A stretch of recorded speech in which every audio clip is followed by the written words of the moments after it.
Welcome back to the AC Pulse, Season 2, the podcast where we don't just critique the arts industry, we call it by name. We drag the receipts into the light and we build what they said we never could. I'm Amanda Corrales, artist, advocate, Art Institute graduate, global event strategist, former PBS marketing manager, and public sector founder who spent over a decade navigating and surviving the systems that pretend to serve artists while bleeding all of us dry. So when I say I've seen behind the curtain, I helped install it, got burned by it, and now I'm tearing the whole fucking thing down. In this episode, we're talking about funders and the bullshit they actually say when they think you're gonna stay silent. Because while their websites scream diversity, their inboxes tell a very different story. This is episode 4. Shit funders actually say. The lies, red tape, and excuses that keep artists broke. And trust me, they say a lot. Funders love to say things like, we believe in innovation. We value diverse voices. We are committed to artist empowerment. But here's the part they leave out. They only value it when it's safe, when it's sanitized, when it's done under their terms and under their control. I know this because I lived it. When I submitted my event inquiry to Redline, this game they play, it wasn't just about renting a space. It was about building a platform. My event that I created, called Artist Through the Prism, was a blueprint for real community-led, artist-first storytelling. And I believed, maybe naively, definitely naively, that a nonprofit that I respected, championing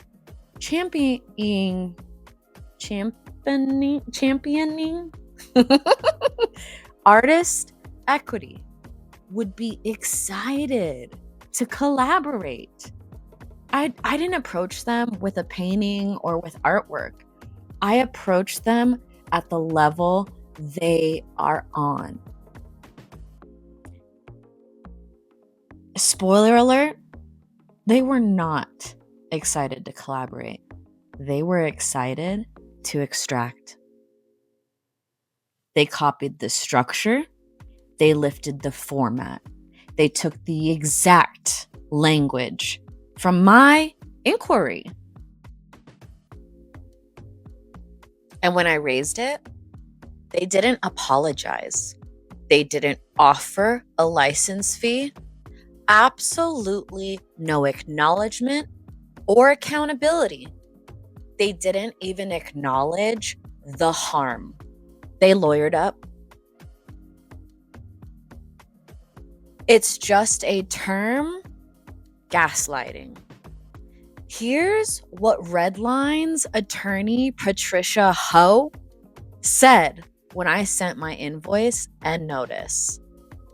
Quote, copyright does not extend to any idea, procedure, process, system, method of operation, concept, principle, or discovery.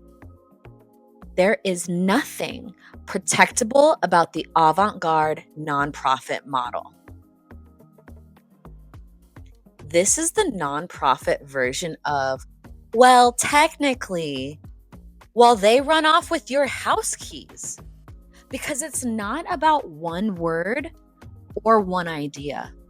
It's about the whole blueprint. It's about the labor, the vision, the architecture. They could not, would not build themselves.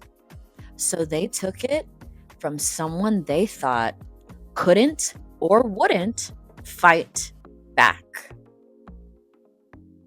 And honey, I'm not the one.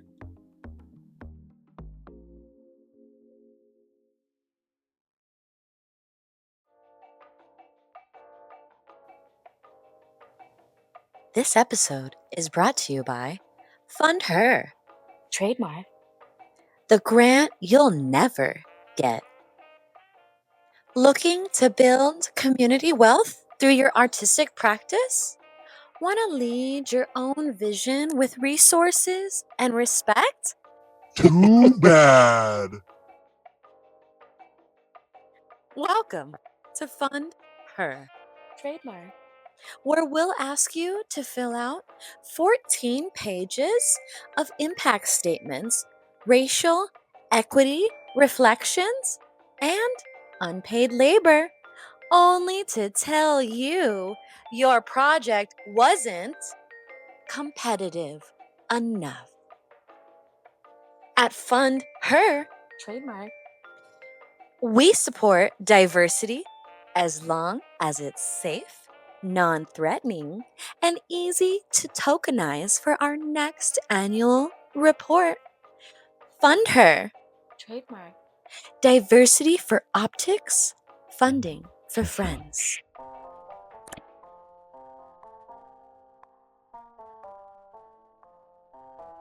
The show.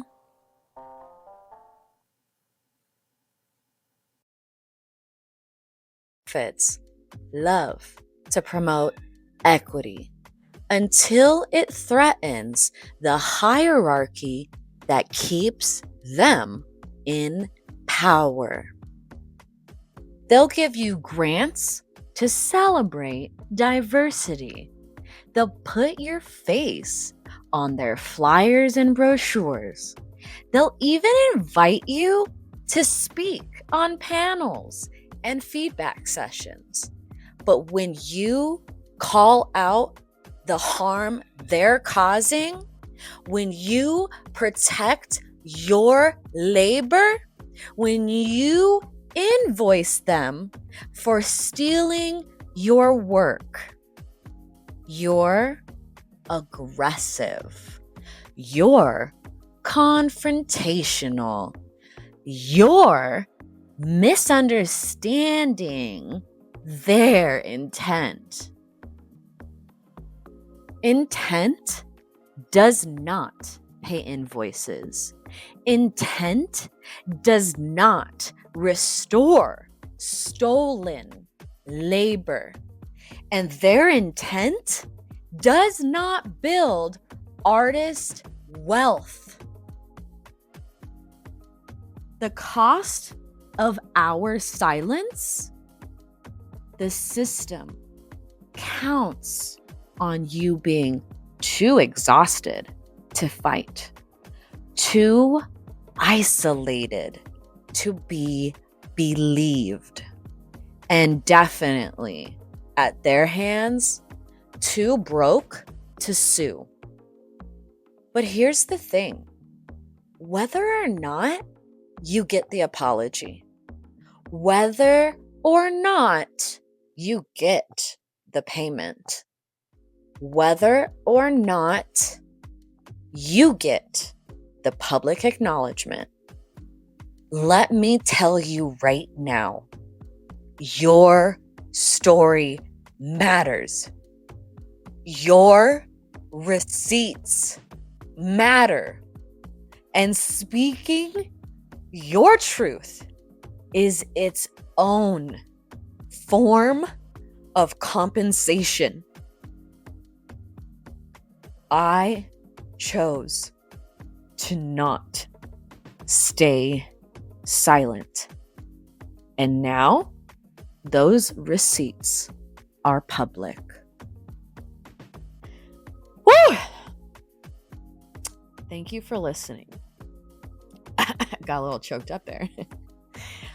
If this episode made your jaw clench, your head nod, or maybe even tears come, follow this show, because this is not a one-off. This is a movement. Next up, we're naming names. We're showing side by side evidence of proposal theft with email timestamps, dot comparisons, and the non-profit gaslighting that followed. This is not just storytelling. It's documentation. It's protection.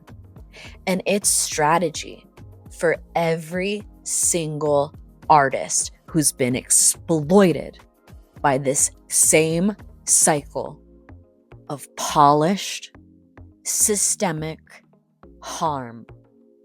So make sure you hit that follow, turn on your notifications, and if you've ever had your work lifted by a so-called partner organization or a funder who said they believed you, you'll want to hear what comes next. This is the AC Pulse, Season 2. We're not asking for change. We're becoming the change. And we're certainly nowhere near being done. In the next episode, we get real specific. You're not just going to hear me tell you they lifted my work. You're going to hear exactly how they did it with certified letters, email trails, and side-by-side comparisons. No PR team, no funder favorite status, just the truth, raw, and definitely unfiltered. This is the AC Pulse, Season 2. We're not just exposing the problem, we're building the new system.